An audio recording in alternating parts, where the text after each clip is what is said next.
we're going to go ahead and take a look at now 4.3 binomial distributions. This is again related to random variables.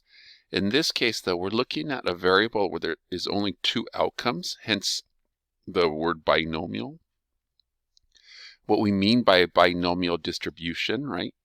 What we mean by that is that there are two possible outcomes.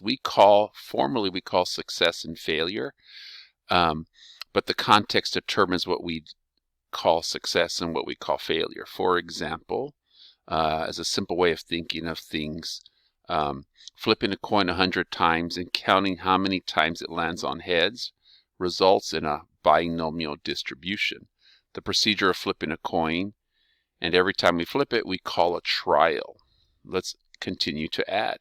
How do we know if we have a binomial distribution? Similar to what we asked previously about probability distributions for a random variable, for discrete variables. In continuous, we had some checks here for a binomial distribution. One, there has to be a binary aspect, meaning that we can separate the outcomes into two events, binary event, success and failure. And we'll talk about how we define success and failure, should be what you're thinking about. Additionally, when we conduct these trials, right, to collect this data, each trial is an independent of each other. So example, in coin flipping, when you flip a coin, the first time, the second time, the third time, right, they don't affect each other. There is no connection there.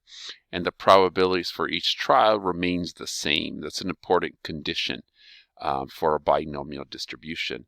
And again, what we're going to be talking about is the probability of success. That's when it says the probabilities for each trial. And of course, the last piece is that for it to be a binomial distribution, we need to make sure the number of trials is fixed amount, right? We don't alter that in each of the experiments. And so as we think about that, we have to think about binomial distributions, right? When we sample without replacement. But you got to then keep in mind when we do sample without replacement, it doesn't satisfy this independence requirement that the probabilities are altered. And so what we keep in mind is the 5% rule of independence we learned earlier, that if the sample size is less than 5%, the sample size is less than 5% of the population, then we can assume the independence condition has been met. So basically n, your sample size divided by population, is less than 5, then we can assume each trial is independent. Here's the notation we end up using for a binomial experiment. Success and failure. The probability of success we call P.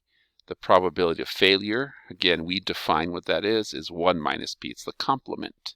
N is the number of trials, X is the number of successes, and then P of X is the probability of those number of successes.